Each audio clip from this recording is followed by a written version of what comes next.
भारत ने बिछाया ऐसा जाल जिसमें फंस गया दुनिया का सबसे बड़ा धूर्त देश तबाह हो गई। उसकी इतनी बड़ी तकनीक जो पूरी दुनिया को बना रखी है, अपनी ताकत का मोहताज अमेरिका छोड़ो, रूस भी लाख कोशिशों के बावजूद भी ऐसा ना कर सका। सर्वनाश के चक्र ने चीन को तबाह कर दिया।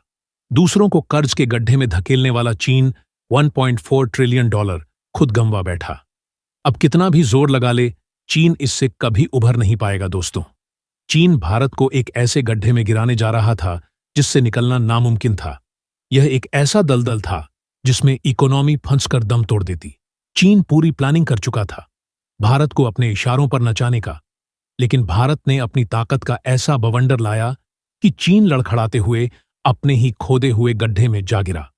और यह गड्ढा ऐसे दलदल से भरा हुआ है कि चीन अब इससे कभी निकल नहीं सकता दोस्तों। चीन एक ऐसा देश है जो खुद अरबों डॉलर का मुनाफा कमाता है और दूसरे देशों का लॉस करवाकर उनको कर्ज की ओर धकेल है। ये रोज का काम हो गया है उसका। और ऐसा कर भी कौन सकता है? इस पूरी दुनिया में बस वह एक ही है जो गरीब देशों को कर्ज देकर लूटता है। वह है चीन के राष्ट्रपति शी जिनपिंग। जी हां, आज इसके साथ वो हुआ है जो कभी भी नहीं हुआ था।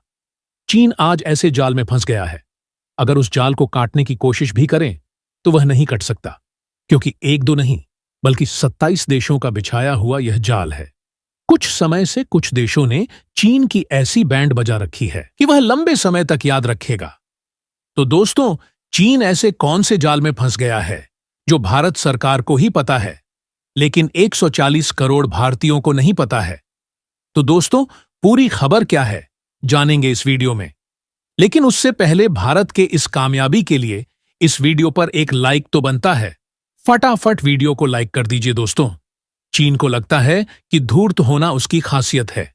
उसकी इसी चालाकी में सारे देश फंस जाते हैं और उसके बाद वह धोखा देकर चालाकी से अपना काम निकाल ले जाता है और दूसरे देशों को नुकसान देकर खुद अरबों डॉलर का मुनाफा कमाता है। लेकिन इस बार समस्या यह हो गई कि चीन ने पंगा ले लिया। महाधना हम बात कर रहे हैं यूरोप के देशों की, खासकर कि यूरोपियन यूनियन की, जिसमें 27 देश शामिल हैं। आप जानते ही हैं कि चीन जहां कुछ दशकों से धूर्तता करता आ रहा है, लेकिन यूरोपियन यूनियन के जो देश हैं वह तो कई सदियों से चालाकी, चालबाजी और धोखाधड़ी के मास्टर होते आए हैं। लेकिन चीन इस बार यह बात भूल गया कि जिस धूर्तता के स्कूल में वह एक छोटा सा स्टूडेंट है, उसके प्रिंसिपल हैं। यूरोपियन यूनियन के देश उनसे बड़ा महाधूर्त आज तक पैदा नहीं हुआ। उन्होंने यही चालाकी, चालबाजी और धोखाधड़ी करके आज तक अपना काम चलाया है। लेकिन चीन शायद इसे भूल गया और उसी का परिणाम है कि आज वह सबसे बड़े डिजास्टर से गुजर रहा है। नहीं समझे? मैं आपको बताता हूं। दरअसल इस समय दुनिया का जो इलेक्ट्रॉनिक कारों का मार्केट है वह तेजी से विकसित हो रहा है। आज की तारीख में इसकी टोटल वैल्यूएशन है कम से कम 75 बिलियन डॉलर हर साल। यह करीबन 10 पर की रफ्तार से बढ़ रहा है और कहा जा रहा है कि आने वाले 6.5 सालों में यह दुगुना हो जाएगा, यानी करीबन 100.4 ट्रिलियन डॉलर के पार चला जाएगा। यह बहुत ज्यादा बड़ी बात है, क्योंकि इस धरती पर आज की तारीख में मुश्किल से 180 देश हैं जिनकी टोटल अर्थव्यवस्था इसकी आधी भी नहीं है। जी हां, इसका मतलब यह कि आज 2024 में दुनिया में इतनी इलेक्ट्रॉनिक कारें बिक रही हैं जितनी करीबन दुनिया के 100 देशों की टोटल अर्थव्यवस्था भी नहीं है, और आने वाले 4 सालों में इतनी बिकेंगे कि 180 देशों की अर्थव्यवस्था को भी पार कर जाएगी। इसीलिए इलेक्ट्रॉनिक कारों के मार्केट पर अमेरिका से लेकर यूरोप और यूरोप से लेकर चीन सबकी निगाहें हैं। सब इसी मार्केट को कैप्चर करना चाहते हैं। इतना ही नहीं, इस रेस में भारतीय कंपनियां जैसे कि टाटा और अपनी इलेक्ट्रॉनिक कार बनाने वाली कंपनियों को बहुत ही बड़े लेवल पर सब्सिडी दे रहा है। यानी कि अगर उनकी कारों को बनाने की जो कीमत है वह 0 है, तो चीन की सरकार उन्हें 2 से लेकर 3,000 हार्ड डॉलर दे देती है, जिससे कि उनकी कार की कीमत 000 पर ही आ जाती है। और इस वजह से चीनी कारें बहुत ज्यादा सस्ती हो चली हैं। और इसके पीछे चीन की रणनीति यह है कि चीन की कंपनियां दुनिया भर में इतनी सस्ती कारें बनाने लग जाएं कि आने वाले 4 सालों में कोई भी दुनिया की कंपनी कंपीट ही ना कर पाए। सारी कंपनियां बैंकर हो जाएं उसके बाद पूरी दुनिया में सिर्फ चीन की इलेक्ट्रॉनिक कारें ही बिक। और आपको याद होगा, ऐसा पहले भी एक प्रोडक्ट के साथ कर चुका है, वह है स्मार्टफोन का। आपने देखा ही कि उन्होंने भारत में भी यही किया था। अपनी स्मार्टफोन कंपनियों को बहुत ही बड़ी सब्सिडी दी, जिस वजह से उनके स्मार्टफोन बहुत सस्ते थे।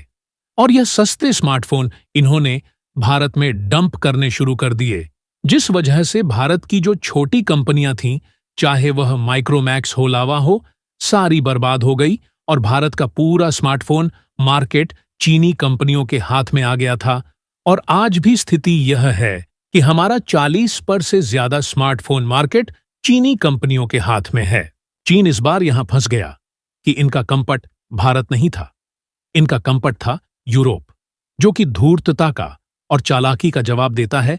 महाधूर्तता और महाचालाकी से ऐसा शुरू भी हो चुका है।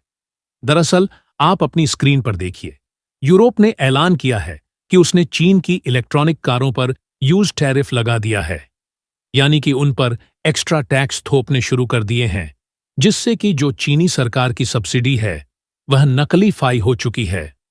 उसका फायदा अब चीन की कंपनियों को नहीं मिलने वाला। चीन की जो कारें हैं वह यूरोप में ऑटोमेटिक महंगी हो जाएगी। इसके अलावा यूरोप ने अपनी कंपनियों को यूज सब्सिडी देनी शुरू कर दी है, जिससे कि उनकी कीमतें गिरनी शुरू हो जाएंगी। इसके अलावा यूरोपियन सरकार यह भी ऐलान करने वाली है कि अगर कोई यूरोप का आदमी यूरोपियन कार खरीदता है तो उसे कार खरीदने पर सब्सिडी और छूट दी जाएगी टैक्स में। लेकिन अगर आप चीनी कार खरीदते हैं तो आपको टैक्स में छूट नहीं मिलेगी। यानी या कि चीन की कंपनियों की जो कारों की कीमतें हैं, यूरोप उन्हें आसमान पर पहुंचाने जा रहा है। लेकिन यूरोप यहां तक नहीं रुकने वाला। दरअसल उसकी प्लानिंग है खुद चीन का मार्केट कैप्चर करने। आप अपनी स्क्रीन पर देखिए, रिपोर्ट निकलकर सामने आई है कि चीन को खतरा है कि उसकी कंपनियों पर यूरोप और एक्शन लेगा। इसीलिए वह यूरोप के सामने बातचीत करने के लिए बेबस हो गया है और उसने यह भी ऐलान किया है कि अगर यूरोप और एक्शन नहीं लेता है उसकी कंपनियों के खिलाफ, तो यूरोप की जो इलेक्ट्रिक कार बनाने वाली कंपनियां हैं उन्हें चीन के अंदर रिलैक्सेशन दिया जाएगा, उन्हें छूट दी जाएगी। इसके अलावा उन्हें अन्य बेनिफिट दिए जाएंगे, जिससे कि यूरोपियन कार मैन्युफैक्चरर्स की कारें चीन में सस्ती होंगी और वह और ज्यादा बिकेगी। लेकिन यूरोप का क्या जवाब है? नहीं। दरअसल यूरोप ने कहा है, अभी तो हमने डंडे का इस्तेमाल किया ही नहीं है, अभी तो हमने सिर्फ कानूनी कार्रवाई आगे बढ़ाई है। अब तो चीनी कंपनियों के खिलाफ डंडे का इस्तेमाल होगा। प्रॉपरली उनके जो रेगुलेशन है, उनकी जो सेफ्टी है,